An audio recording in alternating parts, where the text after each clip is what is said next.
I was scared, frankly, because I'd heard so much about bad trips. Have you ever had a bad trip? Because of cannabis, when I was much younger, yes.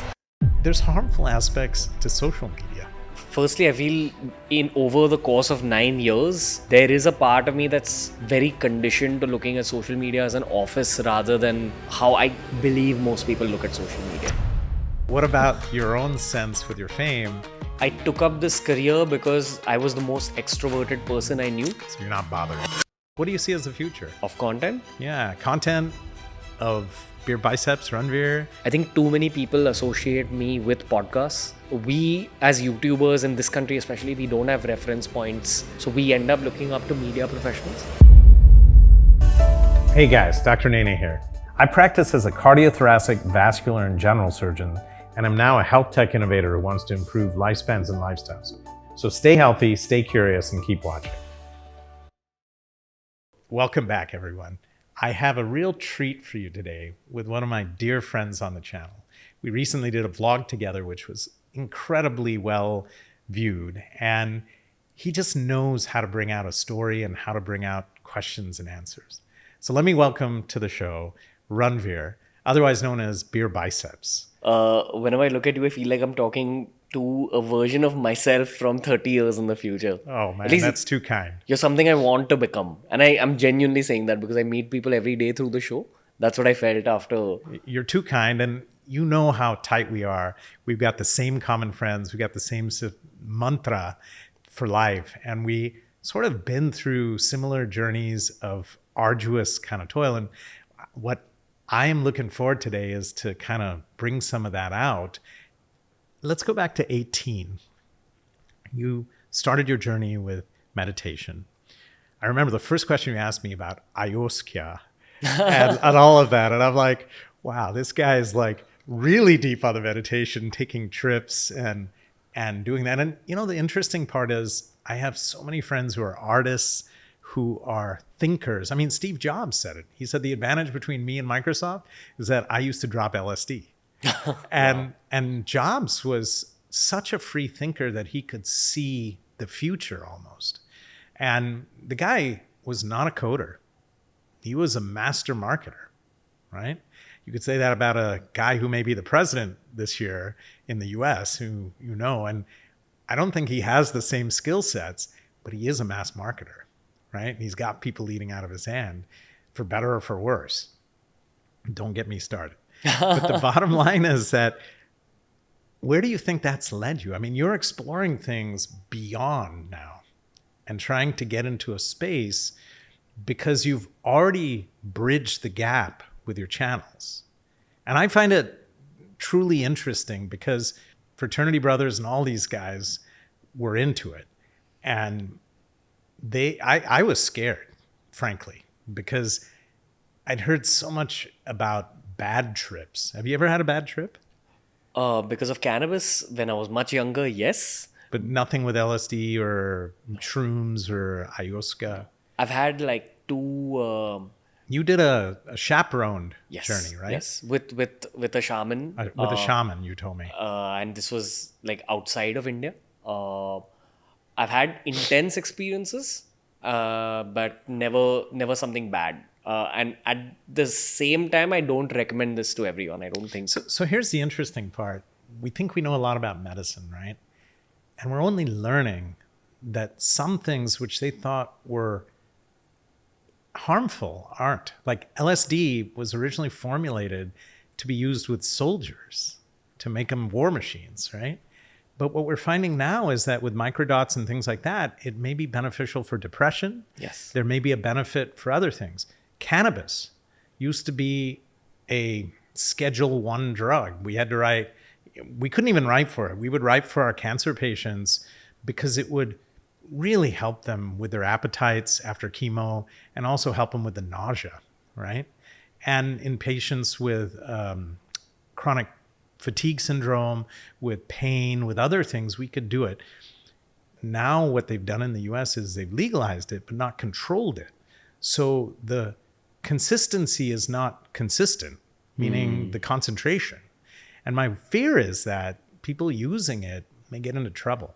It's it's interesting. They've done surveys now that people are using cannabis more than alcohol in some cases. But the other thing is, do we need this? And this comes to what you were telling me, that you kind of redirected your energies and found other ways to figure that out. What was the key? Exposure to those experiences. I think people interesting. discount. So to find your way, you had to try your way through these. The beautiful thing about staying in India is that if you want, you'll find bhang in a local bhang shop. You know what bhang is? Yes, It's basically I've heard a of it. derivative of cannabis. Yeah. Like you'll be able to go I downstairs. mean, for Holi, it's like the most common thing, right? Also through the year, if you scan the 10 bhang shops, 10 pan shops downstairs, one of them will have bhang. And you can just buy it. And it's that easily available. But at the same time, in this country, we also have meditation retreats, which you can find in the city itself. Oh, interesting. Yeah. And you'll truly experience the power of meditation and all. So why is there such a abject fear of this? So I don't fear it because I've prescribed it for my patients. You're talking I used it in marijuana? college. Yeah. But the NCB is on a course to kind of wipe out all of this stuff. Now you go to Punjab, where I had a house, it grows on the side of the road. Yeah. It's a weed, literally a weed, right? So while I think it's a part of Indian culture, with bhang being present throughout, if you go to Himachal Pradesh, there's hash everywhere, all that, it's the same plant. I have also seen the bad side of it in my own life as well as in friends' lives.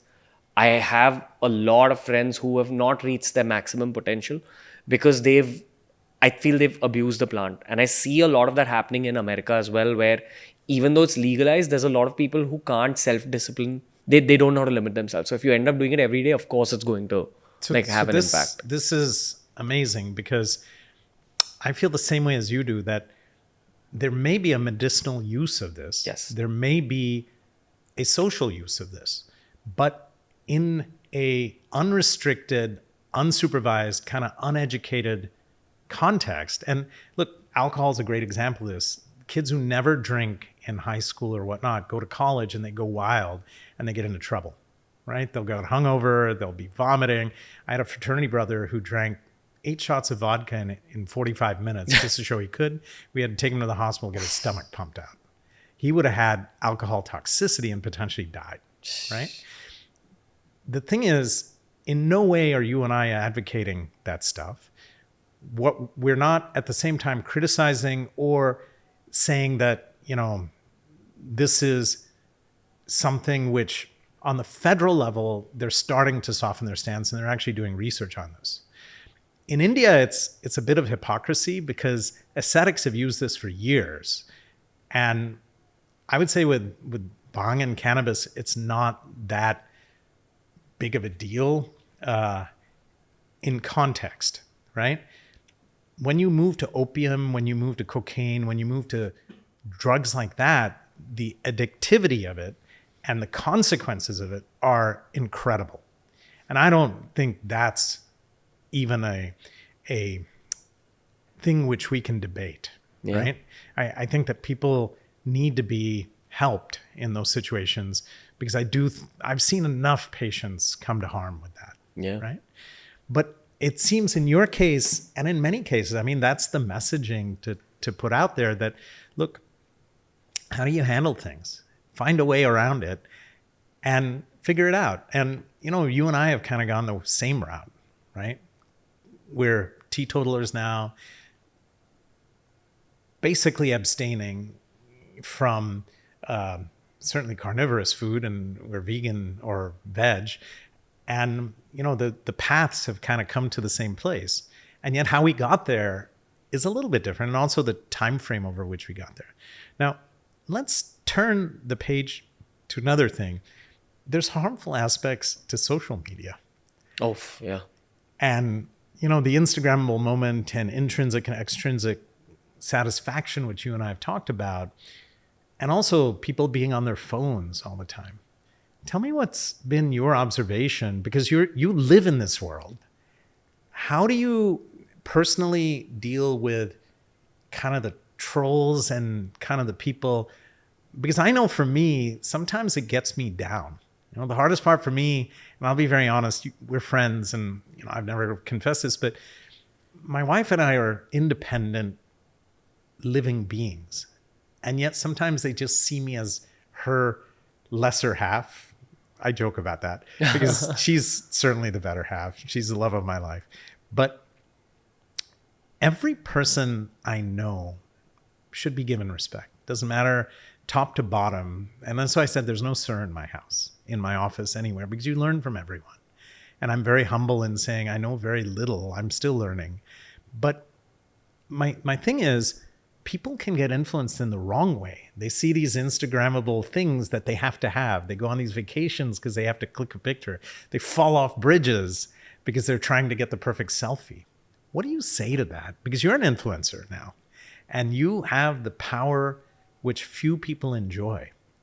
And I've seen your work, and you really take time and real thinking to kind of guide people to the right conclusion. Sometimes it gets really ugly, and those are the fun ones for me and probably for you too, that you get people out of the shell. Now I'm trying to do it for you. How do you respond to that, and how do you deal with it? Yeah, so firstly, I feel in over the course of 9 years, there is a part of me that's very conditioned to looking at social media as an office rather than how I believe most people look at social media. So you've grown a thick skin?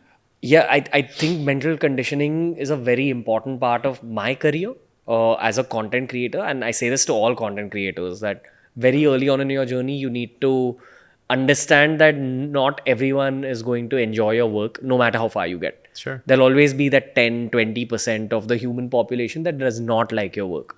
And there are some platforms like Twitter where people are much more vocal about not liking your work. Yep. So you have to just accept that and cater to the remaining 80 to 90% of potential audiences, and kind of tune your content just for those audiences. So once you've built out your community, you just focus on them. But I'm saying this based on 9 years of mental conditioning. That was there ever a point where you were down in the dumps because someone was picking on you? Early on, definitely. Back when I was also a trainer and really hustling to even figure out how to maintain my YouTube channel. I think it used to hurt a lot more then because I knew what was going on in the background. Yeah. Then very soon Tanmay actually taught me, in that phase, that really doesn't matter. These are just, for the people who are writing bad things about you, you are 10 seconds of their day. So my wife does this for me, right? And she's got 40 years of following, and we've grown. Not like you yet, but I would say, why did we do it? It was to educate and entertain and democratize healthcare, as well as talk to great people like you and others, and kind of have conversations that needed to be had. But I'll tell you, there's moments where you're absolutely floored because you work so hard to bring things together with your teams and it didn't work. Or there's other moments where you're just like, I don't get this. I don't get why this didn't work. And I think you said it already, that there's periods in the year which have nothing to do with you. Yes. And you got to get over yourself. And then you also think that the gift of YouTube is it just continues growing with time. Yeah. And so I think there's that. Now, have you ever had an oops moment? Have I done something which I regret? Yeah, I think... like what? Tell me. Between the age of 22 and I'm 31 now, you're effectively growing up in front of the world. And I think, please correct me if I'm wrong because you'll have more perspective, but I've noticed that the delta of change every year reduces as I've grown older. So I was a very different person at 23 than I was at 22, at 24 than when I was 23. But I'm not that different than I was last year. As in 31 and 30 is not extremely different. So you get a little more set in your ways. Yeah. But when you're changing that rapidly through your 20s, your mindset is shifting so much and you've documented your own mindset, you regret... Now wait until you get to midlife. Yeah. And see when you go buy that bright yellow or pink car, and everyone's wondering what the hell is going on with this person, right? Or the convertible, right? Yeah. I'm not there. People are going to say I'm there, but the bottom line is... you want to test the waters and try different things. And right now you're kind of going to steady state, it sounds like. Yeah. You said you had a girlfriend, right? And you guys have been together for how long? Little more than 6 months now. 6 months. That's a big deal in your land, In our land, yeah. right? I think we're fairly, like, objectively, we're big on both. But for me, YouTube is always the priority. Okay, so that's your baby. That's where you started. Yeah. I think Instagram has kind of grown up as TikTok went down, and also as they started pushing harder. Because in the US, Snapchat's a big thing. Right, right. And the youngsters, it's like a different age dynamic. Yeah. And so how does she get affected by all of this? I think the reason that my equation Is with she an her, Instagrammer? Just so I know. one could say that, but she's not a content creator. Okay. Yeah. So like So model-esque. something like that. Oh, okay. Something got like it. that. Acha. So So we'll meet her at some point. Yeah. I'm assuming. Or we might already met her. no. You'll meet her at some point. But I think the reason I'm with her is because both of us are extremely detached also from the work that we do. So we know that the version of us that's going out to the world does not represent the entirety of who we are. And we're very aware that, okay, this is our job. So when we're together, it's a very detached equation that we both have with our careers. I don't know if this sounds like a cliche a little bit, but at least at age 31, I've reached a point where I don't take my career seriously to a certain degree. Like, I know how fleeting things can be in the world of YouTube. Yep. I've had low phases in my YouTube career as well, Yep. where numbers go down, brands go down, so-called clout goes down. So I know how fleeting all this is. I know that the driving force is money in the long term, honestly, because that's the one thing that stays and can multiply and can impact the world as well. So both me and her are very detached from the sense of fame. So this last part is an important one, and that's the one we teach people early and often, that penny saved is penny earned, but investing it in compounding. I learned this very early when I had no money, and I just had a little bit of time, and then I started making a little money, and I had learned, and that'll be your safe moat when the chips are down. Not everyone has it. Most of the time you have either time or money, seldom both. Back to this girlfriend of yours. So the interesting part you said is absolutely true, that as long as you have an instance outside of your instance, then you'll see each other as real human beings. That's true for my wife and I too, right? That we don't see each other for what we are. Neither of us wear our stripes on our shoulder. And I think it's the same with you. Yeah. And that's why our sort of cadre of friends are all similar, right? All of our people are not full of themselves, right? I think fame is very enticing from the outside, and then once you taste fame a little bit, you really crave normalcy after a point. Do you find with your family anything has changed? Family, nothing. Family's too close. But mom and dad, they must be getting like inquiries. Oh yeah, your son is doing this. Can he like do something for me? Or It's been a while now, so like they know, they have their own playbook in terms of Got how it. they can handle here's it. his agent, here's his manager. Go let them handle Yeah, it. that's the playbook. And what about your own sense with your fame? When you travel, when you do stuff, I find it's a little hard when they're watching you eat. Yes. Right. And my wife, it's even worse. She's had to deal with it for longer. But do you have the same issues going on, right? Yeah. Or are you a homebody? Do you like I think I took up this career because I was the most extroverted person I knew. so you're not bothered? Yeah, but I mean, no. At this point, I feel I've turned into an introvert in public. Like, interesting. I don't know. There's just there's something I learned from Ronnie Screwwala. He Ronnie's said awesome. that minimize your human interactions to keep your energy levels up. So, and it's something that's worked for me like magic. So, I try keeping my human interactions minimum. Like, even on, like, this is one of the hippie things I do. I actually don't use WhatsApp, and I communicate. Wow. Yeah, I communicate to 3 of my managers. It used to be 6. I've reduced that number as well. So Ritesh said that. He's like, pick up the phone and call him. Don't send anything because you'll never hear back from him. Yeah, I can't look at WhatsApp because like I don't know. I'm very focused on the Do podcast. you ever go into detox mode where you just turn off your phone? The internet? No, internet, phone, anything. So I mean, So Ed Sheeran, I've heard, doesn't have a mobile phone anymore. yeah, And I spoke to him. I was at a party with him. Amazing guy and just a sweetheart of a person. But he said, since 2015, 16, he just now he can do that because he probably has a army of handlers around him, and he's not running his own business. He's got another set of people with phones.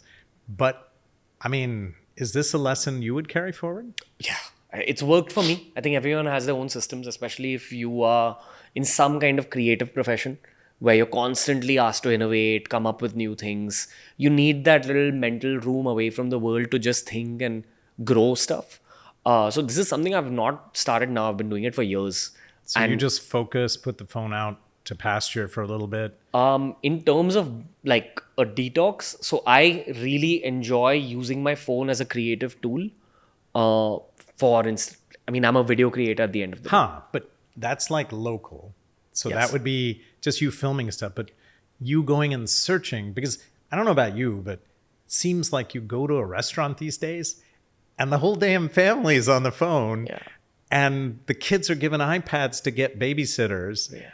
And I'm just thinking to myself, and so for a while I had a rule, my parents would hate it when they came to my house. I had a little basket for phones. Yeah, I hear you. So we could talk at the table like human beings. Yeah, I honestly, this phone addiction thing is very real. I think it's even more so in my world of like social media. I've seen this with every single social media content creator who's, treating content creation as a profession.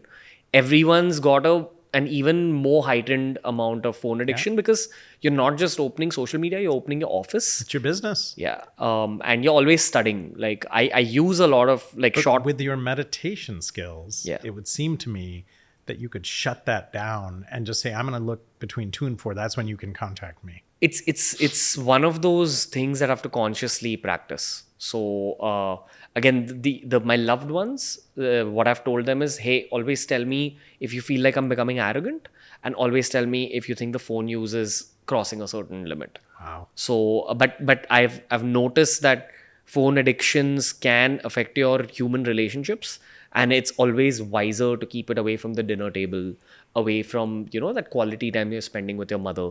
Like you want to actually pour your energy into the human relationships rather than your 100%. office, which is Instagram 100%. for me in my and, case. And, to that point, I was finding it with my own children, right? That all of us come home be on phones. Now, whenever one of us comes home, the others tune out of the other stuff and come and talk. Yeah. And I found the relationships, no real mystery on this, get better, right? Yeah. And the only time we use the phone is when we use it as a means to connect, like FaceTime or WhatsApp video. Because one of them is now they're in the US, but one is doing an internship at Apple. The other one's here going to IIT, and so the one here for the summer I get to talk with every night, and we go and hit ping pong balls, or we'll play on the PS5 or do stuff. And he's 19, and the older one is 21, and he is in the US right now with family, and the whole family's in California. So the cool part is both boys are going to USC, and so they get to be with my mom and dad and my sister and their nieces and their cousins and their aunts and uncles and all that. So it's been something that's important. I think we learned this lesson in right, that we were isolated. And how did you spend, by the way? Creating content.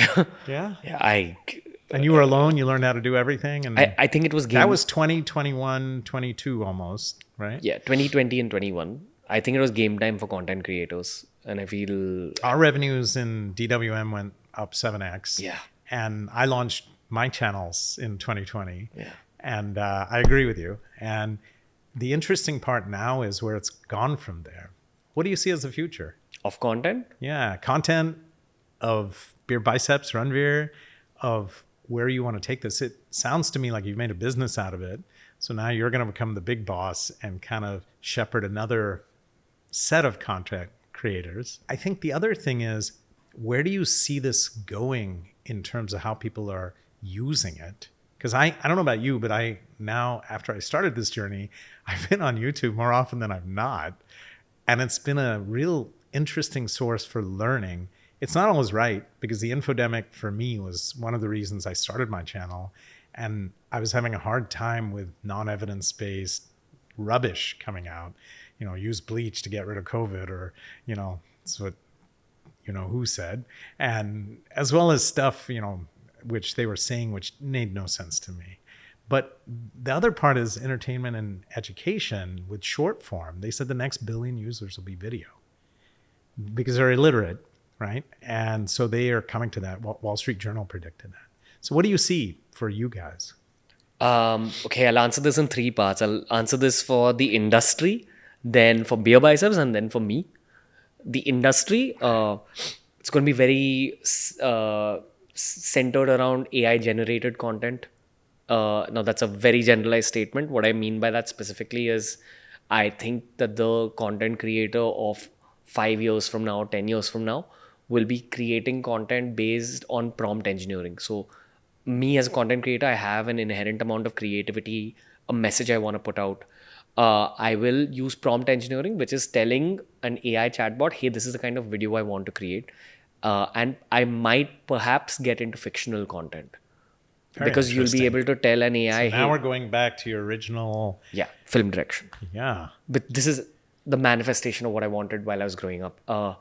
If I do have kids in life, I would love to get into like fatherhood content and children's content. Very cool. In terms of BeerBiceps, I think too many people associate me with podcasts. We as YouTubers in this country, especially, we don't have reference points or people to really follow or look up to. So we end up looking up to media professionals. There's a media professional called Akshay Kumar who I've looked up to throughout my career for his We're not talking the actor. no the actor. Oh, Yeah. yeah. Like in terms of his playbook, he had a certain kind of playbook for his career, and He works hard. And Yeah. we know him, and my wife's done work with him, and his kids we know, and we're neighbors. And Yeah. the guy is relentless. Yeah. And so he's the one martial artist who you and I would both feel very comfortable because he's waking up at 4:30, doesn't drink, is very disciplined about his diet and his exercise routine. And, I think there's always pluses and minuses because you get too intense, it can be harmful to you as well. But I would say, as a rule, for you and me, I think we would, my whole life I've aligned with that sort of mantra, whether it was as a heart surgeon, whether it is as a company CEO, whether it's as a creator, whether it's as an investor, that I'm all in, and I'm going to be focused and help the people around me to realize their potential. But at the same time, I will always be there. Yeah. But let me ask you something on a different note. So I was in the US, and there's this Center for Creative Technology, ICT, the Institute for Creative Technology at USC. And they've been working with all of the Hollywood studios to create SFX, VFX. So they've done every single big movie. And when I was there, they have this dome with specialized cameras. And they, very interestingly, later, there was an article by Joanna Stern of the Wall Street Journal on artificial generative AI created VFX and more than VFX avatars, right? And even now they're worried about dictators and others getting words put in their mouth and creating sensational events affecting world politics. Could you see a future where generative AI, and there are apps right now like InVideo.io, some of the others, where you can just write a prompt saying, I want a black and white panda with a helmet on skiing in the Antarctic with penguins, right? And this thing pulls footage together, stitches that. And the interesting part is my son is working on some of that stuff with Apple in audio as well as visual. And some of the studios are coming up with that. And not a new concept, but we finally have the computing power and the visual power. Could you see that as something replacing us going forward? As content creators? Yeah. I think there'll have to be a content creator behind, like, a puppet master to make these things happen. So the idea is they now script or fiction, right? Less so with nonfiction. Like vlogs, you don't really script. But you could easily create one with the talking head And we're even shooting for some of that stuff after this to try to do that, because time, everything else is fungible. Money comes and goes. How much can you eat in a day? How much can you drive? How much can you live in? But what doesn't change is time. And time may change if we can conquer the fourth dimension in some way, shape, or form in the next 50 to 100 or years. I mean, you laugh now, but No, you no, see I H.G. Wells. You see, I giggle because I love science fiction. I do too. I think it's the I'm at compass for human society. 100%. And I grew up on it. I grew up on the work of all of these guys, Ray Bradbury, Asimov, H.G. Wells, and they were so far ahead that we didn't have the technology to go to the stars, but they had envisioned it already. And time travel is just another one of those. But until we conquer that, time's really our only boundary, right? And so the question is, could you create something that makes you more efficient, where you could generate 100 channels and all you need is a room full of monkeys? You've heard of that old adage that you could write every book in the world if you had 100 monkeys in a room with typewriters, right? And they were just typing away every book in the world that's ever been formulated you could write. I don't know if it's exactly that, but that's a paraphrase. So the point is, if you could get a lot of talented people, and you could go one step further, in my vision, that you could actually get the computers, and that's happening now, that you can take generative AI and have it write its own code, right? That's a little scary Terminator shit. But the bottom line is, as long as you use Asimov's 3 laws of robotics, and never allow it to harm humans, otherwise we become extinct, it could be a very interesting thing for you and me. So do you see this, and have you delved into that? Yeah. Again, I'm not an AI expert, but I get to meet AI experts and I get to meet content experts as well. I spoke about this to Balaji Srinivasan, who I look up to immensely. Yeah. He's very bullish on this aspect of the Generative future of AI social media. and VI, or rather AI generated social media. And perhaps films as well. So I think the film world is in for a reboot. I mean, it's already sort of happening, right? Yeah. And the reason USC did this is because there were some scenes actors couldn't do. Yeah. I mean, the insurance caps in the US are very different. In India, they don't care. They don't have insurance. Someone dies on the set. Okay, whatever. You have another billion people to replace them. And that's changing, obviously. But in the US, the insurance covers are so high that a lot of it's done on green screens. You see Avatar, you see all of these movies, and USC has done a lot of those. Now they mapped, when I was there, they were showing me how they mapped Obama. And the scary part for me is, imagine if you could then go beyond just science fiction and map a whole election cycle. And you could put words into their mouth and change the way history occurs. And someone says you've said this, you never said it. They could put you in a place and hack it. So there's some things which are worrisome. I mean, have you thought about any of that? I had a few cybersecurity experts on the show. And the one thing I know about cybersecurity is that it is related to all these kind of situations. Yeah. As AI and all the AI-driven technologies evolve, the cybersecurity counters for these also evolve. So they might also come up with some kind of a software that catches if it's AI-generated content or not. That's my anticipation as an engineering student and as... So, I mean, the hot ticket in education right now is our students writing their papers with generative AI. and what they're trying to do is put a watermark on it. Right. It's the same for music and for video, that are people sampling your work. And, one of the bigger things, and one reason the Hollywood strike happened, very interestingly, was that the writers union, the guilds, were afraid that they would basically ingest all of the previous content and then basically write scripts without using the writers.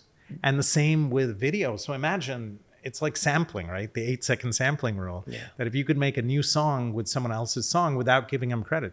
I say the answer to that's simple. You give them credit, give them a slice of the pie. Yeah. Right? And you make it so that even if they produce one song a year, they could get paid for 1 million. Because at the end of it, you said, follow the money and you'll follow the solution, right? Yeah.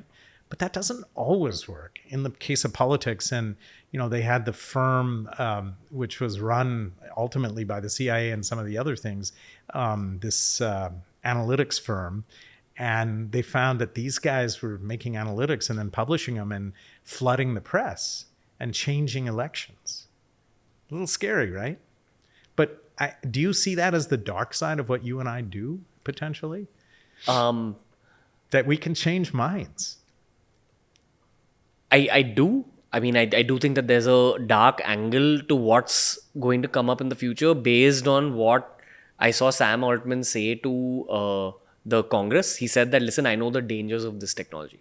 This is the guy who's sitting on top of that technology at OpenAI. So how do you govern that? The human story will write itself. I think that we're in very unpredictable times.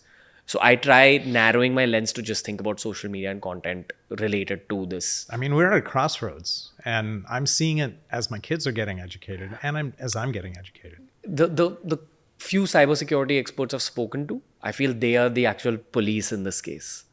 Like they're the most important aspect of security of human beings going forward because of the revolution that we're seeing. And I see that they're pretty confident in their abilities and where things are going.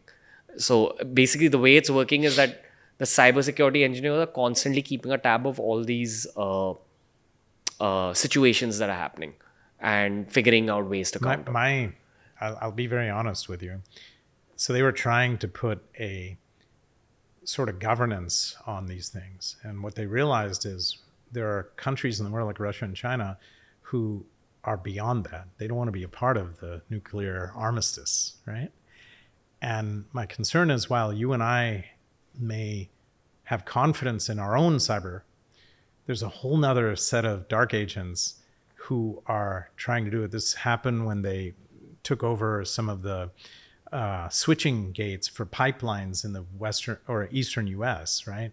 And created huge problems, right? Yes. But I was just watching some show on Netflix where someone hacked into a network and planes were crashing and things were coming down. This is like a new thing with, and I'm sure you may have seen it. It's not science fiction. That's the crazy part, that it could happen. But so why it's important to you and me is we at least speak our truth and we try to intervene. And this avatar I'm shooting later today of me is a little worrisome to me, because anyone can use that and put words in my mouth and do it in 10 or 19 dialects. It's already happened with me. Where tell me about that. They basically used because again, there's so much of my voice out there on the internet because of all these podcasts. So they can sample it. Yeah. So they mimicked my voice and tried selling a crypto scam to people. Yeah. Wow. So, but what do you do in a case like this? Like, it's out of your control. Like, all you can do is you go to the cyber police. And it always seems like it's after the fact. Someone hijacked my channel and they put crypto on it. Yeah. And my guys couldn't get the channel back. YouTube's trying. It took like 2 weeks or a month. The only good news is they jacked up my numbers, but it had nothing to do with my channel. And the problem is someone was selling based on our, subscriber base. And so it's an interesting puzzle to solve. Honestly, I try not thinking about like these topics because it's evolving too fast and it's way out of our control. So my only gauge on all these topics is the fantastic guests that I have on the show. It's unpredictable times. I have to ask you this. So we're a little off in the weeds. I'll bring us back to the trees and the forest. How do you select your guests? I try understanding what the end result will be for the channel. There was a long phase in my life where I would select guests just based on people that I want to speak to. But at this point, I've realized if you're running a business, you have to cater to the audiences. So you're looking at trends, you're looking at people, you're looking at what's hot. Yeah. Every year, we, as a team, we kind of figure that, hey, this is the audience we want to chase this year. Go after that.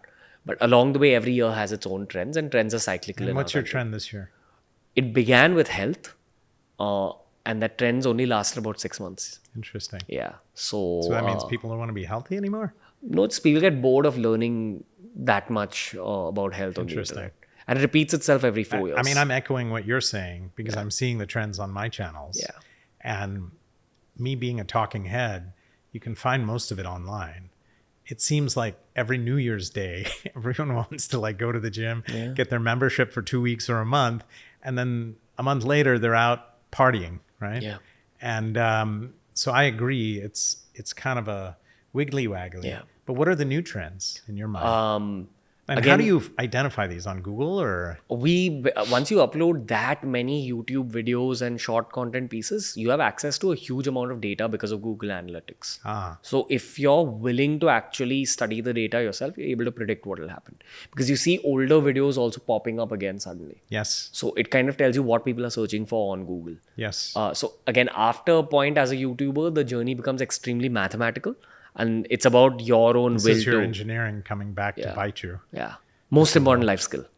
Like, hated engineering while I was doing it in college. And you and I are similar because I, as a heart surgeon, was all numbers based. Yeah. I knew every last value, and I had to know it because millimeters and milliseconds, life and death. I have a friend who we've got on the show a lot. His name's Abhijit Chavda. He has this amazing quote that I keep going back to. He says that mathematics is the language of the universe. I love it. Yeah. And that's so true. Like, everywhere you look around you, whether it's color, shapes, whatever, it's all mathematics. But the thing is, if you apply mathematics within your career, you have that certain edge, because most people are not willing to apply the mathematics because they didn't enjoy mathematics in school. So they associate mathematics with what. It for the people who get it, it's great. But there's a lot of people who are intimidated. And to be honest with you, it's just another language. Yeah. And you just have to learn how it flows, and you have to figure out what's variable, what's constant, and solve for it. Yeah. And when you learn those lessons, all of a sudden the world becomes an interesting place. It's almost like the Matrix, where you see formulas for everything that is in real world, right? And I agree with your kind of suggestion that. And I'm very metrics based. My team hates me because I'm like, just show me the numbers, and show me it in a graphical format, because I can quickly discern what's working, what isn't working, how things are happening. That came from a lifetime in healthcare where I would see if patient's doing well or not, versus my accountants who give me a whole damn spreadsheet. And I'm like, can you just show me the numbers? And in 5 minutes, I'll figure this out and figure out the formula and kind of do that. And it's kind of a quant approach rather than, a single number based approach. So that this is an interesting thing that I'm learning the real force behind the Ranveer, not just the talk, the walk, if you will. Let me ask you some rapid fire kind of stuff. Go for it. Favorite food? Butter paneer. Nice.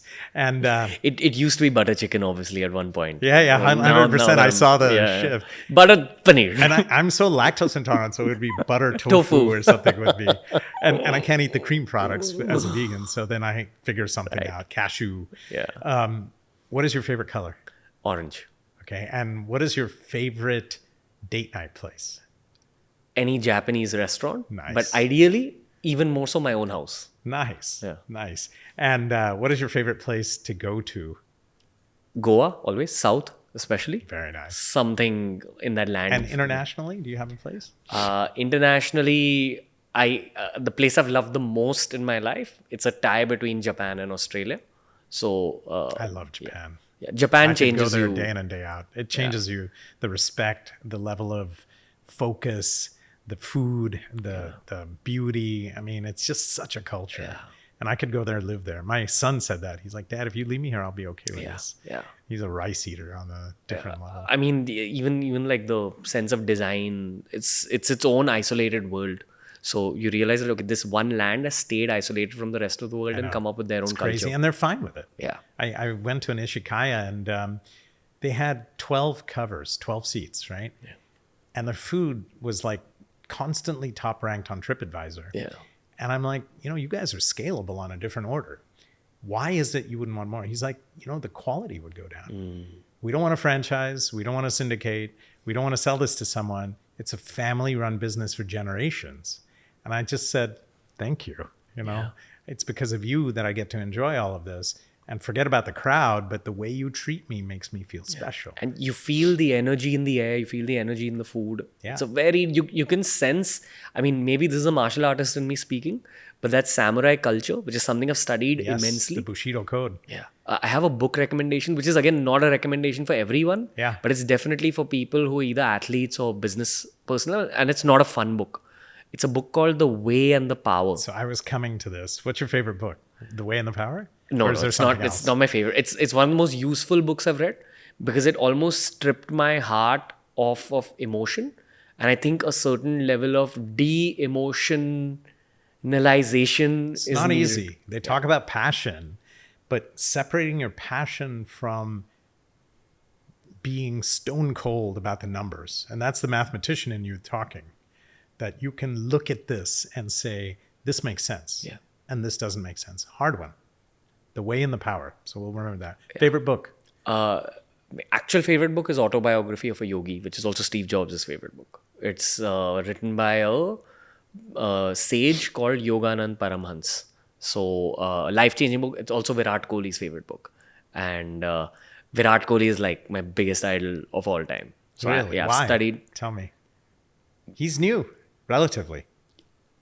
But I have a lot of respect. We've met him multiple times, and just a decent human being. The day he's on the show, I'll contemplate stopping the show.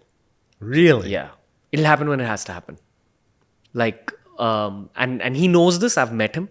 He kind of knows this. Obviously, I haven't told him this upfront, but But I'll tell you something, and this is what you learn. They all put their pants on one leg at a time. We had a conversation with Anushka one day, and very interesting because they were thinking about moving to London because they can't enjoy their success. And we appreciate, and I think you do too, what they go through yeah, and how it works. Because the problem is that anything they do, you do, we do, attracts attention. And so we almost become isolated by having your hands tied. yeah, not even hands tied. I mean, I get along with everyone, and I'm bindas, but even there, sometimes it becomes challenging. It's always a selfie moment sometimes, and not in a bad way. I think you're enjoying it, but there'll come a time when it becomes intrusive at your dinner or lunch or something, and you have to be polite about it. And then worse yet, handlers, because they're pawing you or something.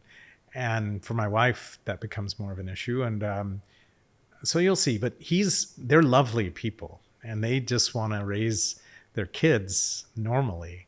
And I think that's something you'll face as well. I see greatness in you, and I see amazing things which will happen. And together, I think we'll do some cool stuff together. There's something interesting. You won an accolade from the Prime Minister. What was that all about? And why did that happen? And what did you see the repercussions of that being? Because you won it. I think Curly Tails won it. There were a few other people recognized. It's an interesting thing to be recognized at that level. You also were recognized by the Chief Minister. How has that affected you, number one? And number two, do you think that it's social media's moment in influencing minds and hearts? Yeah. I think it gave us legitimacy as an industry. Yeah. I didn't understand it when it was happening. For me, it was like an event. I knew we're going to be awarded, but I didn't understand the kind of outcomes that would take place. Like everywhere I go now, it's been It's 4 big. months. Yeah. People still congratulate us. So you kind of realize what social media is for this I country. mean, it's like your Padma Shri in a sense, Yeah. right? A civilian order. Equivalent of the National Film Award for content creators. Amazing. So, I come from a time where people would look down upon this job, where I had to hide it from my parents for 2 years. I don't think they still understand, but the interesting part is to say you're a YouTuber. Yeah. At some of the national meetings and other things, I'm on a few boards, and they were saying all of your qualifications, and then they were saying you're a YouTuber, and half the crowd knew what that meant. The other half kind of looked down their nose at you. but I think it's changed. Yeah. And so how is it when you go out? Do they all recognize you? I think at this point, it's not just about being a YouTuber. From a very occupational perspective, it's about cracking algorithms. Are you present on most people's Instagram feeds, their YouTube feeds, their And how do Facebook you feeds? figure that out? You have a team that does Yeah, analytics? yes. It's a long-term process. There is an art behind it. There is a technique behind it, but it's taken us time to get here. I feel now I've reached that point of fame which I always craved for, where I almost feel I'm on the other side of it, where I'm like, okay, this is maybe more than I expected, but no complaints. So the way I take it, I mean, it's an honor. We all took up this career of content as 22-year-olds, as 21-year-olds, to be able to be recognized in public. There were challenges in terms of there was no reference points at the beginning, but at this point, you're the reference point for a lot of YouTubers and content creators who will come after So you. let's turn it around. What's your advice to me starting out at 52 or whatever I did? It's an interesting thing. You've seen some of my work and we've done stuff together. It's always a challenge, because they like you. And yet for me, it's partly halo effect, but then they realize that I actually have a brain and I can talk. But what is your advice for people like me? And not just me, but I'm saying anyone going into it now. Social media is an ever evolving subject. So, one, I think everyone needs to study the basics of it. I think it's needed in every single business, every single career. But you also need to know what's happening this year, what's happening in this quarter. You need to break up the year into these smaller parts and then alter your social media game according to it. So I've come to realize social media is its own subject and one needs to approach it that way. And do you treat it like a means to an end or an end? Uh, In other words, are you trying to build the Yeah. bigger instance of Ranveer, or are you trying to use this as your funding mechanism? Like, your workouts were the funding mechanism before. Now this is. I am a strong believer in the fact that this career should lead to something. I feel it's too up and down career. Like this industry is very, like it's very volatile. Like you'll be like killing it in 1 month. Your views will be skyrocketing. You'll be viral, and the next month everything can fall apart. So it has to lead to And something. you've seen all of that, right? Countless times. And you're pretty thick with the skin. To the degree where again low phases are met with call to actions in terms of, hey, this is what's going wrong, let's change this, and good phases are met with skepticism in terms of, no, this is not going And to how last. big is your team? You said 80 people? Yeah. And how does that break out? Do you have analysts and So filming and editors? We have about 20 editors and all these guys are experienced. Their job is to Full time on your payroll. I mean, if you're doing 4 videos a week. And that's just for the one channel, or that's for 9 No, channels? that's spread across. Okay. That's for all 9 channels. Got it. I think in the modern day, social media has become very short content driven, and its short content isn't as simple as just cutting pieces. Like you have to still 100%. make that engaging as Yeah, well. yeah. And I think that's what is driving the growth in terms of subscribers and followers in today's day and age. It also redirects traffic to your longer videos, which then pay the bills. So the editors are So probably the growth hacking you're doing on your stuff is not just a pretty face. You're actually got some science behind it, and it's a commercial some sort of mathematics. business. Some There you mathematics go. behind it. Yeah. Mathematics, the tool of the universe. It's a subject that takes a lot to even keep up with, honestly, social media as a whole, because video trends change right now. Unfortunately, the trend that we're seeing in short content is that things are going hyper short. 5 seconds, 10 seconds. So I don't know where humanity is going. I mean, it's the big thumb, right? Everyone's big thumb is getting bigger as they flip. What we're also And their bad. attention span is too short. Yeah, so I divide content into 3 brackets. Like there's long in terms of what we're doing right now. There is medium, which is like 10 to 20 minutes. And then there's like short form. So we're seeing a resurgence of medium content, which was dead for the last 2 years. People suddenly want 20-minute explainers for some reason. I don't get why. But again, everything is cyclic that's in this industry. That's what I've observed. The short content is going hyper short, and the long content, the sweet spot is turning out to be 1 hour to 1 hour 15 minutes. Huh. 6 months ago, like the One trend. to 1 hour to 1 hour 15 seems long on the face, but we found with some types of content, they're waiting to hear the next word. Yeah.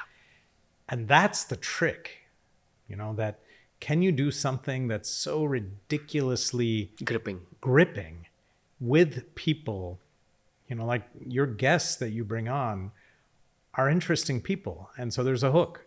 And the way you've cut it is very, very sharp in that you have constant re-imagery. Yeah. You have subs. Like when we did ours, the only thing I could add to that was put some soups in, because some of it may not be clear to people about what I'm just saying. Yeah. And it turned out so beautiful. And then to complement that, you probably had a promo team also who cut promo reels for it with shorts.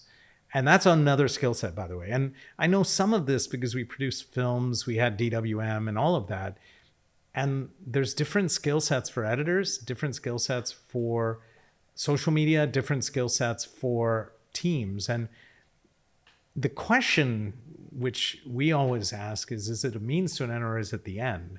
And that's why I asked you that. And I think you're square on with me that we need to think of the bigger instance. And where is it we're leading people? In my case, I'm trying to democratize healthcare. But can I do that with just one thing? And like this conversation, for instance, it's roundabout, but at the same time, it's incredibly candid. And it covers quite a few things without being preachy. And I'm finding those tend to work better than going to the Mayo Clinic library and sort of looking up what the meaning of piles are or how to treat them. It doesn't take you very far. And so that's for healthcare. But I'm saying for almost anything, I'm seeing comedy works again. Yeah. And and I think working on your sense of humor is also a skill, which is underrated.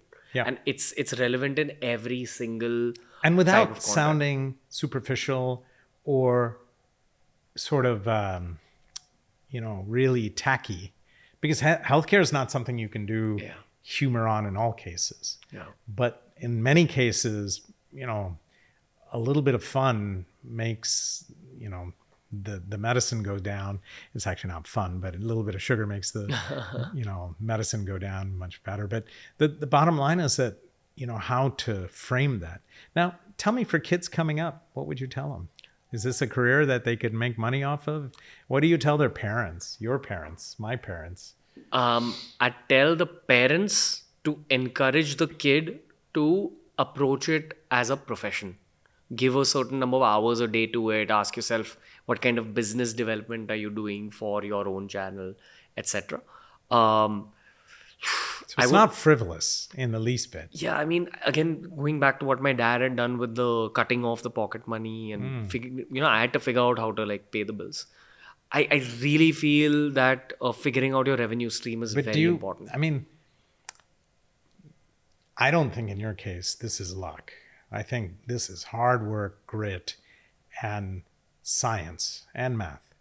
And I think if you approach it like you did, that's a whole different thing. And coming from the initial story front where you were struggling with your own personal issues and then taking it to this level, it's almost a cautionary tale, which I don't think a lot of parents in India would tolerate. And for that matter, maybe in the US a little bit, because their social support systems are a little deeper and you can end up on a couch. In India, there's no way you and I could have ended up on our parents' couch, or for that matter, as first generation immigrants. So first generation immigrants are very funny in that whatever year they left is the India they remember. And so they're even more hardcore in the US and in the UK and in Australia than the Indian parents here. The Indian parents here have seen the changes. Girls are wearing shorter skirts, they're going out to bars, they're doing stuff. My parents are like, that doesn't happen in India, Maybe not the India that was in the 50s and 60s. 63 is when they left. Wow. But everything has changed, right? And for us, we get it, right? My wife, when we got married, I was like, how does this work? And she's like, it's very Western. I was like, Japan. Japan basically held up the West, and they almost went further than the Western ideals. And now it's gone back to a little bit more, orthodox, but not so orthodox. I mean, it's westernized. Here, it's even more so, I would say, that some of the trends are being adopted, but you also have this other countercurrent where everyone's like, study, study, study. Like my parents were like, you can do whatever you want as long as you get all A's. Yeah. If you didn't get all A's, all of the other stuff, and they would never, my parents at least, typical Maharashtrians, they're like, you want to learn music, go play tennis, do all that, do that in your own time. We won't fund that. It's not important. We've taken a different tact, and this is part of that, right? So this is the other thing. Are all people built for YouTube? No. So who is, who isn't? I think you need to enjoy video creation. Like you actually need to enjoy cameras, mics, this process of creativity. That's the core requirement. I would also argue that the other skill set required is people management on like 100 different levels. And this is where I see a lot of people failing as well. Like the nature of being a YouTuber is extremely narcissistic, individualistic. Now within that sense of individualism, which you have to still sell. You still have to have a team. Yes. And you have to keep them together. Yes. You have to retain your teammates. So again, very, very strong, underrated skill set. I think you're 100%. I mean, I think both of us have played on teams all our lives. Yeah. And so whether it's my teams in the operating room, teams at R&M, teams for social media, you respect each other to the extent that you can get things done. You may not always agree, but you got to get the job done. Yeah. And so I agree with you, because otherwise you're a one-man army or one-woman army, and it doesn't work. So that's an important take-home. And again, this is something I learned from the world of sport. Again, I'm a huge sports fan, and this is why I go back. What's your favorite sport? I didn't ask you. It's like a tie between football and cricket. I've watched both all my life, So and this I is can both never. India, right? Yeah, dream time. What did you think when they won the World Cup? World Cup? I was numb with happiness. We were in Shimla, and it just exploded. Yeah. And 14 years, right? Yeah. And Dravid too, retiring. All of it. All of them like going out this way. And what a match. I mean, Jesus, the plays, the pitches, the batting, everything. The last, I would say 15 minutes, we were on our edge. Yeah. And I didn't even grow up watching cricket. That was the crazy part. But lately I've been going to a lot of matches since I moved out here. Yeah. And I saw the semifinals last year. I was heartbroken when they lost to Ahmedabad. And then now I've been following them crazily. So I hear that. Football, do you think that's going to grow? In India? So a friend of mine owns a team up in Calcutta, and we were just talking about that. And, ATK, Mohan Bagan. No, it's the Imamis, the Agarwals. They own one of the teams. I don't know which one it is, but they were struggling because I don't think they're sports guys. But I told them, stick with it, because sports is what will elevate this country. Like the Olympics coming up. Yeah. Finally, Prakash and all these guys have got their stuff together, and they're getting things funded, because our athletes never had any type of training, never any health care, and never enough good food to eat. Now all of a sudden we're at least, versus the US budgets, China budgets, everyone else's budgets, you got the raw talent. I've seen it, right? 1.412 billion statistically. Yeah. Now all of a sudden we're doing it. But you were saying with teams, that's been a lot of your life. Yeah. Right? Pretty and much. Now you've become a solitary animal. You told me about your knee and the partial ACL tear. I'm sure you're edging to go back, and seeing you right now, I'll tell you reiterate what I was saying. 6 weeks minimum for it to heal, and then another 6 weeks to rehab. Yeah. So 3 months before you get back to that. But tell me something. I mean, what are the other critical things that made or broke you? I think, again, learning from the world of sport, like you'll always notice with the athletes that go really far in their careers, there's a very, very inherent sense of professionalism. And I love sport primarily because of all the stories that it crafts, Yep. especially with those people who were flying at the early part of their career and then fade away. You'll see this across sports. Like, Yep. again, without taking any names, you see this in cricket, football, basketball. I watch a lot of basketball as well. And they have no careers afterwards. Yeah, and it's always for the same reason that they weren't professional. Sometimes you'll see maybe there's an attitude problem, but again, that attitude problem results in a lack of Do professionalism. you think some of that is how they've been brought up or how they've been trained? Because, on the teams in the US, this happens all the time. Yeah. That, I take tennis as an example. All these guys start up, they get seeded, then they flame out, and then they end up becoming tennis coaches, which is fine. My only comment that I said to the boys is, and this is back to the Maharashtrian, that they wanted to play national level tennis. And I said, do it if you're going to do it. 6 hours a day, and Bangkok in the summers, and rich man sport. But we're more than happy to back you. Yeah. But you have to tell me that you're okay with not going to school every day and getting tutors at home afterwards and getting your high school and college education. Because should anything fail, I want you to have a backup.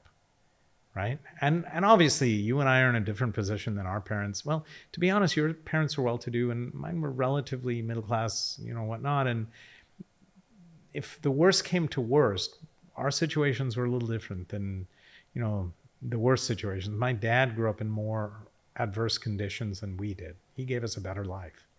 But for these kids, the biggest gift we could give them is to pick them up when they fall and give them the chance to fall. And I don't think a lot of parents do that, right? So to your point, these guys who come in and leave, what do you say to them? Okay. Whether it's in YouTube, whether it's in sports, whether it's in careers or life. With sports, I mean, unfortunately, there's a bit of a time constraint. You have like a 15-year, 20-year window. And then you burn. Yeah. So I can't answer that question for sport, but for YouTube, this is a lesson that I've learned again and again, that if you wish, you can let your career grow from any point, even if you're at the bottom. I've seen this with Tanmay as well, with AIB shutting down. All those guys were at the bottom and he grows up from there. And he's become one of the country's most iconic individual YouTubers. Began in 2020. So I've seen him coming out of that phase. I'll be honest, it was heartbreaking for me when AIB shut down because they had some of the best content. Yeah. And routinely had us rolling on the ground. Yeah. And that type of short form, now I see some of it on Instagram Reels, which not an easy thing to do, to script that, to shoot it, and then to restrict it down to 1 or 1.5 minutes and get your point across. This is the ultra short to short, right? Not an easy thing. So it takes talent from your editors all the way up to your scripters and then all the way up to the actors and the people doing it. But I see a future in all of that because people's, time is the real issue. And can they consume something on a smaller thing? No one wants to sit in front of the TV unless there's a reason to do that. And we need to give them a reason, right? Yeah. And it sounds like you're doing it in spades. Last thing I wanted to touch on was, and we've sort of bridged on it, and by the way, feel free to interject and come back to me if there's something you want to cover. Screens are a challenging one. And social media in particular for young girls, young guys growing up, kids. Parents come to me all the time that think that all of this stuff should be restricted. There should be an age limit on Insta, Facebook, all that. And they're starting to be, right? Because there have been incidences where people's lives are at stake. They've committed suicide, done all kinds of stuff. How do we manage that? How do we give the message out that it is a tool, but it can also be a poorly conceived weapon in the wrong hands? I actually feel the government has to play a role here. Really? Yeah, and draft social media policy. Wow. I think that's very important, and I think it's something that and the what government... would you say to them? How should they draft that? Consult with at least 100 different social media influencers from different platforms. figure out all like things that could go wrong, and then also kind of find out what's going wrong in other countries when it comes to mental health, when it comes to social media related issues. Do you think they Let's should ban them in schools? social media. At least during the school day. Yeah, during the school day, I don't think phones should be brought in. Like, I think again, that same conversation about human relationships. Yeah. Like, my closest friends in life right now are my school friends. Yeah. So, you want to give time to actually fostering Which those. isn't happening sometimes. I mean, yeah, probably the new generations, I don't know. But I mean, I don't think phones belong in schools. But I'm a dinosaur at this point compared to like those I know, kids. and so I find myself getting into the same thing that sometimes I feel like, we use them as tools to search, now with generative AI to create. I'm not as hard and fast about generative AI, and I did a piece on this on the channel, and the real question which we were addressing was, is it a negative influence or should you adopt it? And I think you should adopt it with guardrails. Yeah. And I think that it's nothing different than when you went from long math to slide rule to calculator to computer to generative AI. Because I think used diligently, it might actually solve problems in a faster way and not always correct. We did that one too, made a humorous reel on that, where we'd ask it questions, medical questions, come up with all kinds of crazy shit. And that's because there isn't enough training, right? And eventually you'll train the neural networks. But I think it could be wielded well and create new forms of art. And really, it'll create new careers where the question answering people will be a new job. Yeah. Right? That it's not just how you build a bridge, it's how you ask the questions and define the constructs to building it. Yeah. And you don't physically have to do it. And mated with a CAD CAM unit or a 3D printer or something like that, imagine what you could dream up, right? It's the whole time thing, right? That we can't solve for time yet. But when we do, and you can get back time, imagine what happens. Well, generative AI, I mean, look, in the US, they went from an industrialized revolution. They went from agriculture to industry, right? It's happening in India. And for the better or for the worse, people are getting more time. If you were making your own candles, cleaning your own clothes, doing all of your menial labor, tilling the fields, doing all that, how much would it leave you to writing, reading, creating, right? And so I don't think it's completely negative. But there has to be some guardrails. And so I think your point about getting all the best people in the room and drawing up a dynamic rule sheet. Why I say dynamic is maybe it'll change. Yeah. I don't see this as being constant. Perhaps there should be a new ministry. That's how Like I a look time at it. capsule. Yeah. In what I said about social media being a subject that's ever evolving, also new platforms are going to keep coming up. That's what we've seen about social media traditionally, starting from Facebook, then going to Instagram. Reddit's coming up a lot right now. So Yes. So Reddit kind of went up and down and sideways, right? Yeah. And that's like the ultimate consumer-driven Yeah. forum, Yeah. if you will. Social media is going to keep evolving. You need an active kind of ministry to just figure out what's happening with this whole generative AI revolution that's also coming through, because we're going to see. But do you think governments are equipped? Because they're usually like 10 years behind, and mainly because it's pencil pushers doing the wrong things for the wrong reasons, or alternatively, they have an agenda and they want to control the voting base or whatever. I'm sorry, I'm being a little bit too No, candid. that's fine. But I'm saying that how do we keep them like, I would say this government has been very provocative about what they've been doing, with few exceptions, and they've been pushing the envelope. I mean, look, giving you guys awards in some countries would not be favorably received. Yeah. China, forget about it. Russia, forget about it, right? Totalitarian government. But in India, look, we're celebrating. Yeah. Because you are the voice of the people, right? And so the idea is if we can get more kids thinking about careers in social media, it's just another form of communication.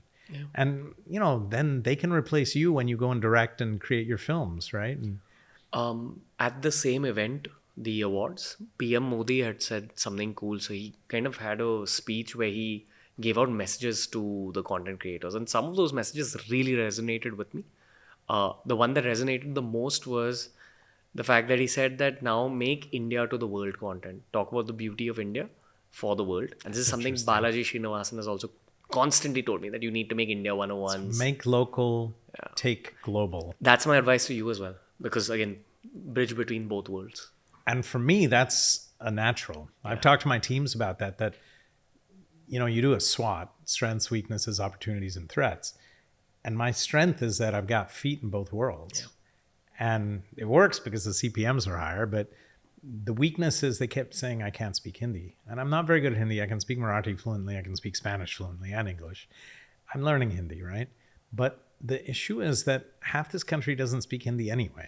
I think you'll be fine as long as you have a strong grip on the NRIs. I'm telling you from a very capitalistic business perspective. I love it. Yeah. I love it. And I agree with that sentiment because I am their sort of bellwether, right? A guy who came from there, represents them, was educated with them, and now live here. And so through my eyes, they see India.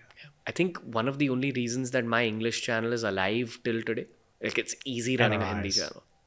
The English channel is alive because of the NRIs. Interesting. Yeah. Interesting. And have you done much work overseas? Not yet. There'll be a phase in my life. So this whole while you were showing You me, and your girlfriend want to travel more. yeah, You should do some vlogging. I am toying with the idea of like moving out for some time. Again, should. this brings me to the podcast. Like I really feel like I'm going to lose a little motivation the day we have Kohli on the show. So like, Because you've hit the place where you always wanted to be. yeah, I mean, it sounds crazy, and this podcast has given me so much. But I've genuinely done it with the intention of getting to Virat Kohli.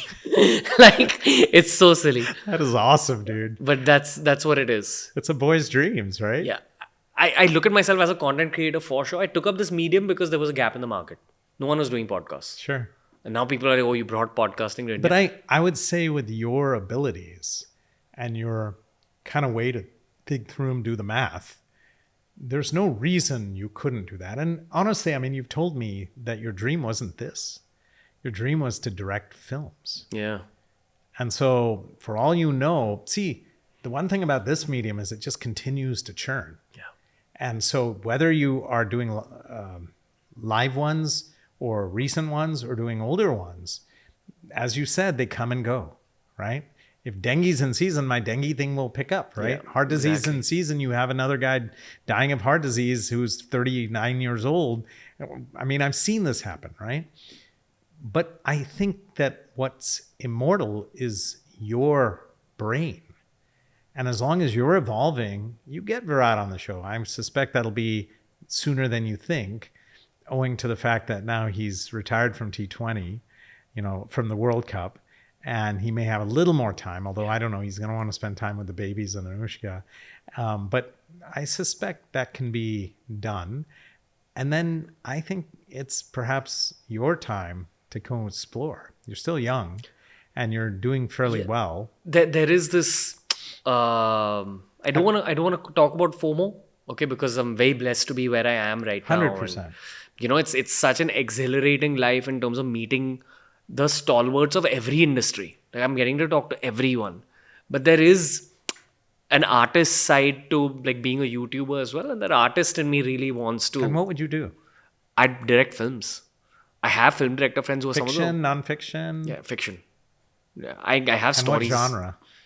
I know that if I actually take up filmmaking, I would want to go down the same route that Christopher Nolan went down, which is like very mind-bending, I could see that. I could see thought-provoking that. cinema. I mean, just spending some time with you, your mind works incredibly hard, and you're a sci-fi guy, and I could see how you would trip Daisy. You would try to find something beyond. There's also an Indian way of doing these things. And someone, so if we talk about Nolan, Who's your favorite Indian director? Imtiaz Ali. Oh, lovely. And what's his favorite film?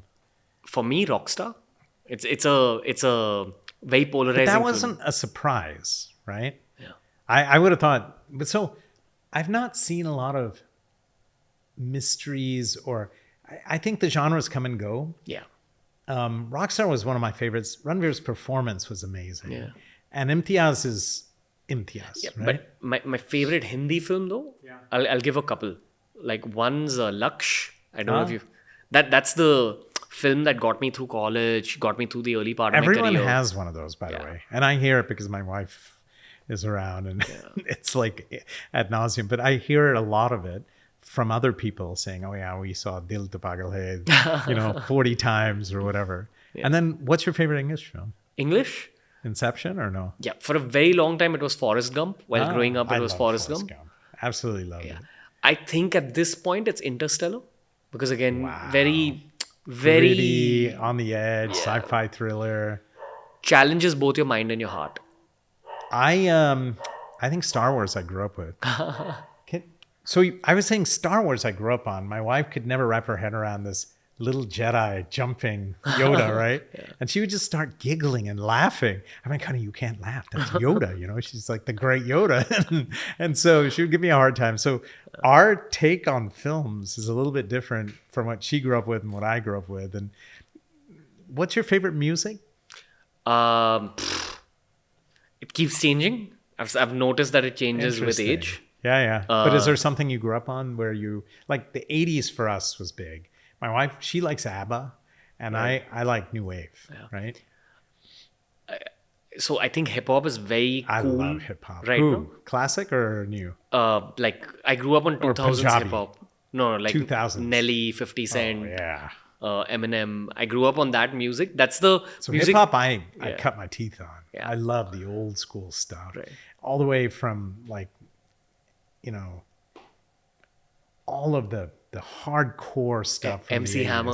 MC Hammer, yeah, to some degree, but Eazy-E and okay, got it. NWA and Gotcha. really hardcore. Then kind of fast forward to Snoop and Dr. Dre and all these guys and Marshall Mathers, Eminem, and then going forward to some of the artists you had, and so we'd always have cuts. And I grew up in the tape days where you'd have a mixtape, and then fast forward that to the iPod. What's on your iPod? Much later, almost 10 years later, Tony and his team put that together, Tony Fidel, and then moving forward now, streaming. Which is the big deal. And we're heavy into music. And so between me and the boys, we're always exchanging notes, and also with my wife. And, you'll have to come back because we do live music. And we also have like really good music systems. And I kind of write it off as what we do for our film company. We put in 3 reference theaters and we like show stuff that we're potentially going to produce, or if she's doing a project or something like that. But from a personal perspective, it's because we love cinema and music and all that. And so I think it's something, I think there's a few things: art, films, music, and sports transcend all boundaries. Yeah. And to your point, why you went into this journey, you want to be more the artist. Yeah. And so I see that happening. And when Virat graces your show, and vice versa, you have him on the show, I think that'll be a game changer for many people. Not just because of your podcast taking a break potentially, which I don't know if it'll happen. You may just shoot less neither often. do I. Because it's your bread and butter to some degree. And it's your sports training job for now until you find it. But I will tell you that having produced 2 films, it can be a full-time job. And not just from what you think. It's from script creation to rewrites to casting to recce's to actually going on sets, and then to post and to music and to getting all of the agencies on board, and then to taking out to either theater or OTT. And right now films aren't doing that well. Last 6 months or so, they've had a lot of big films, like big blockbuster tent poles, which didn't do well. And so what do you say about that? And so what I joke about is, how do you make a billionaire into a millionaire? You make them produce films, right? Wow. Because the bottom line is that it's an easy way to lose your money. There's no sure thing. And the science of it and the math of it is not as clear to me. And I don't think it's clear to anyone. So what you're doing now with YouTube, you've got mastered. Don't let that go, in my opinion. And then if you want to take on a second job, because it's a passion project, definitely do it. And that was true for us, right? I'm now an investor, run a family office, and I did some startups. And then before that, a heart surgeon. I had day jobs with my wife. She was a actress, still is, and works full time and has brands and all the other stuff. But our side job is all the other stuff. And then I'm heavy into the startup community because I want to mentor and seed and kind of, go on journeys with people to create better impact for the universe. And I think you're doing that too. Anyway, I've enjoyed this tremendously. And I look forward to doing more together and sort of shaping each other's journeys. I appreciate all your time. Thank you, sir. And I think the audience does too. We will put this together, and there's no holds barred in my universe. And I'm not bothered. I mean, we're far enough along, both of us, that the audience wants to hear and see what we do. And then I look forward to doing more together on each other's channels. Hopefully Virat won't appear tomorrow so that you'll be out of the mix. Because once you start that other journey, I would say definitely travel and enjoy your youth, right? I told you when I got married, 32, you're 31 right now. Yeah. I see something happening potentially. But the point is, that's not where the journey ends. It only begins. And we've been married 25 years. So from a bigger brother to a younger brother, the bottom line is it only gets better, and when kids come along, even more so, a lot of work, but I'll tell you, they are the most incredible teachers of me and my wife, because you think you know everything and your kid will hand you your ass. And you're like, okay, maybe I was wrong about this. And just like you did to your parents, right? I'm sure your dad went through many, many little conniptions. I know my dad did when I told him I was leaving heart surgery to come and be an entrepreneur.